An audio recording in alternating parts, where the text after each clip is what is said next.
voir maintenant, dans vos forts intérieurs, comment ça se passe dans votre environnement. Alors, quand on parle de rapport, l'égal, ça veut dire confiance. Puisque c'est, au fond, le sentiment que j'ai, que je me sens bien avec la personne, en confiance, et qui fait que, du coup, la relation est bonne. Quand tu dis que rapport égale confiance, mais ça veut dire que rapport, il faut tous ces quatre. À tous. En tout cas, on va voir que quand il y en a un, souvent, ça entraîne l'autre. Mais c'est ce qu'on va vérifier maintenant, d'une part. Et parfois, il y en a un qui domine sur les autres, mais l'un entraîne l'autre. Et pour ça, je vais vous inviter à trouver 3 personnes de votre entourage. Alors, je vous invite à le faire avec une personne dans votre sphère, on va dire proche, familiale, affective. Donc une personne de votre famille, en quelque sorte. Une personne tirée de votre environnement professionnel. Et une personne de l'environnement social. Donc amis plus éloignés, quoi. L'idée, c'est que chacune des personnes sont des personnes avec qui vous accrochez particulièrement. C'est-à-dire que vous avez du plaisir à passer du temps avec eux. Alors l'idée, maintenant, pour chacun de vous, c'est d'identifier. Vous prenez le premier prénom et vous dites, tiens, qu'est-ce qui est le plus vrai, qu'est-ce qui est le moins vrai? Est-ce que le fait que je m'entende bien avec cette personne, est-ce que c'est le fait que finalement on se ressemble, soit parce qu'on poursuit les mêmes buts, ou parce qu'on fonctionne un peu de la même façon? Et là, de se dire, tiens, sur quoi on se ressemble pas mal. Est-ce que c'est pas qu'on se ressemble, mais par contre, c'est quelqu'un qui me met dans des états internes positifs? Par exemple, il me fait rire, j'aime rire. Au contraire, c'est quelqu'un avec qui j'aime bien m'embarquer à refaire le monde. Vous voyez?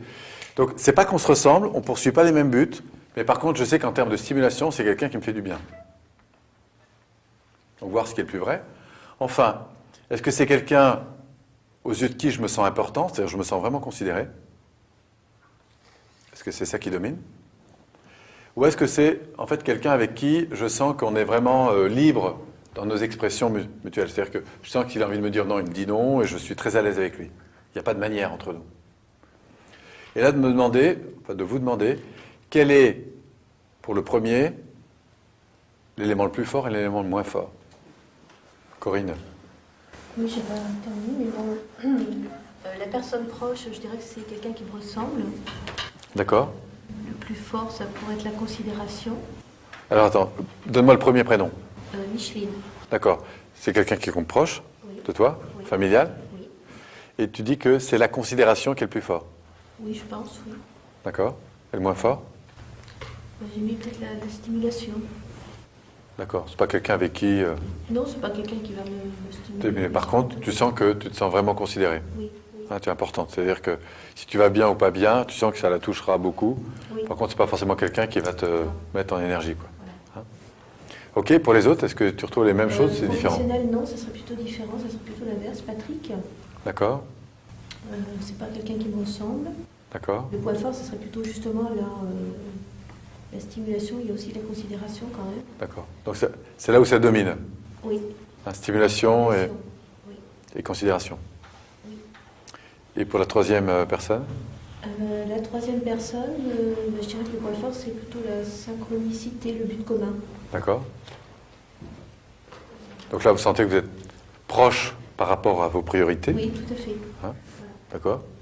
Et le moins fort? Le moins fort, j'ai plus de mal. Le moins fort, peut-être les ancrages.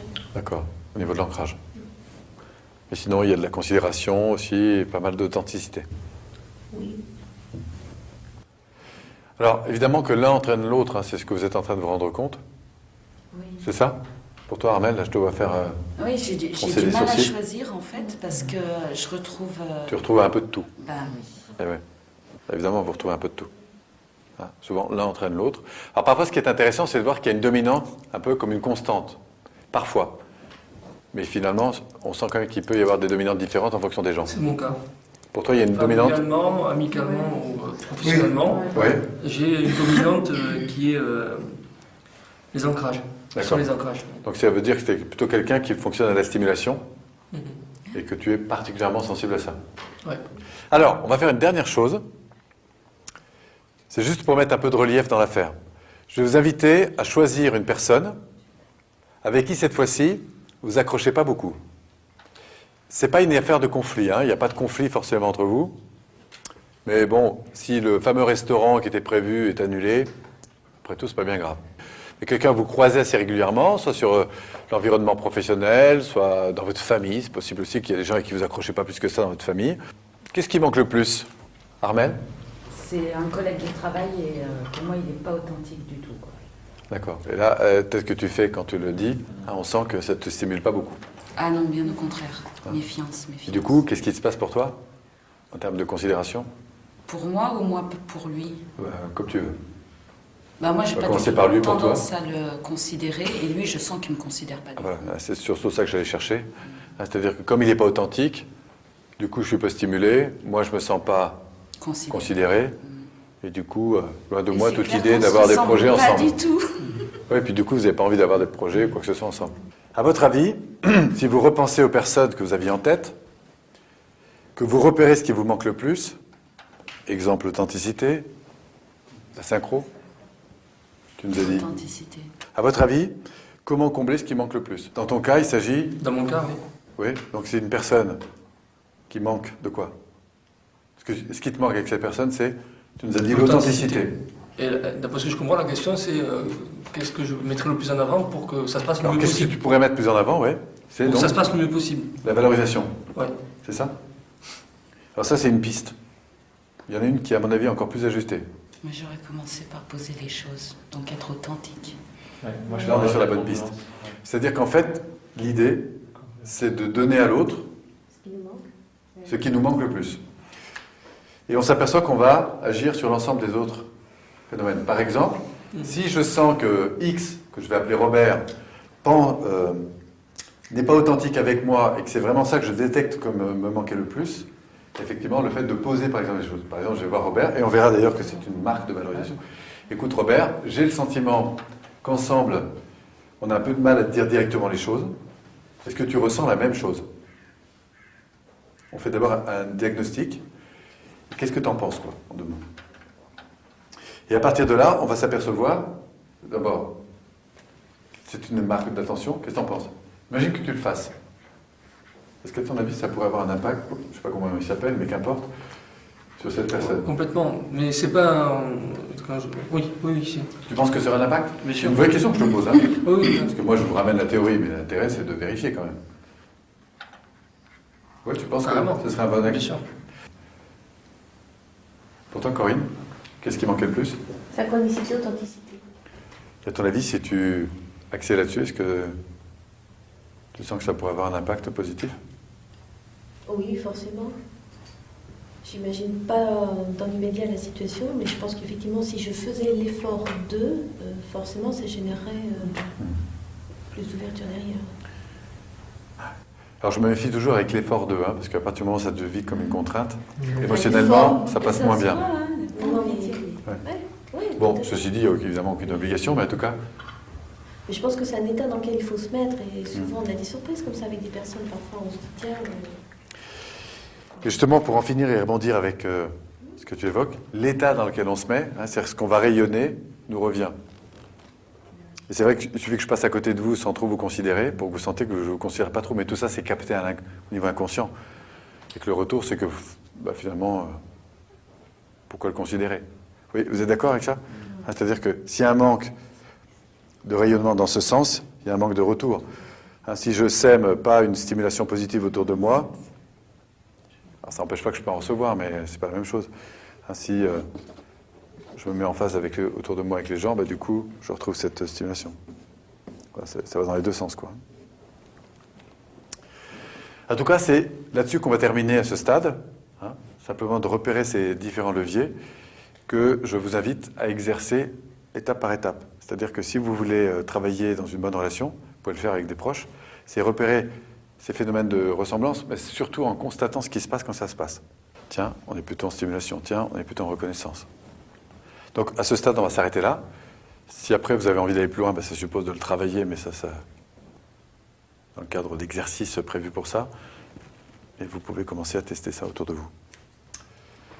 Voilà, alors en synthèse, on a commencé par définir ce qu'était l'écoute, la communication de manière plus générale, avec ses différents niveaux. Hein. Conscient, ce qu'on saisit à peu près tous. Ensuite, préconscient, Donc c'est ce qu'on a vu là, qui interfère sur la relation. Inconscient, on ne l'a pas vu là parce qu'il faudrait approfondir à partir d'outils plus complexes. Ensuite, on a parlé, vous avez fait un exercice de dos à dos, de répétition, et on s'est orienté vers l'écoute active, avec les différentes formes de reformulation. On a vu que l'écoute active, ça permettait de rétablir le rapport, éviter interprétation et jugement. Et on a vu que pour maintenir et accroître cette écoute active, on utilise différentes formes. La première, c'est la relance silencieuse. En fait, je montre que je suis ce que vous dites ou que je ne le suis plus. La relance, je reprends sous forme interrogative. Sur la fin de la phrase, je vais cliquer sur un mot en maintenant un contact non verbal plus du silence. Et du coup, je relance pour obtenir plus d'informations. Enfin, je boucle en quelque sorte la relation en reprenant l'essentiel de ce que vous avez dit et surtout ressenti. J'obtiens un oui physiologique pour valider la bonne réception de l'information que vous m'avez donnée. On a vu à partir de là qu'il y avait un principe extrêmement important quand on commence à rentrer dans de la divergence de point de vue, relation ping-pong, c'est de reformuler avec succès le point de vue de l'autre avant de faire passer le sien. C'est ce qu'on a pu voir avec la jeune femme et la vieille femme. Si je commence par reformuler ce que l'autre voit, de manière authentique, pas seulement dans un oui physiologique, d'abord j'accède plus facilement à sa relation, mais en plus de ça, je le remonte. Une fois qu'il est reconnu, alors du coup, le phénomène physiologique fait qu'il est plus facile de le ramener dans l'autre position. C'est ce qu'on a vu à travers le nœud relationnel et la boucle relationnelle. On a détaché ça en 3 étapes. Accueil, capacité à lire de l'information, être tout radar dehors. S'adapter. Donc là, on joue sur la synchronicité, la stimulation, la reconnaissance, l'authenticité. Et puis après, il y aurait l'orientation, qui est encore tout un champ des formes d'accompagnement possibles en fonction des contextes dans lesquels vous vous trouvez. Vous avez fait quelques ponts avec des relations que vous connaissez, celles qui fonctionnent bien et celles qui fonctionnent moins bien. Voilà, c'est ce qui vient clôturer donc la première grande partie sur la communication. Ça vous a plu? Super. Super. Ah oui, vraiment.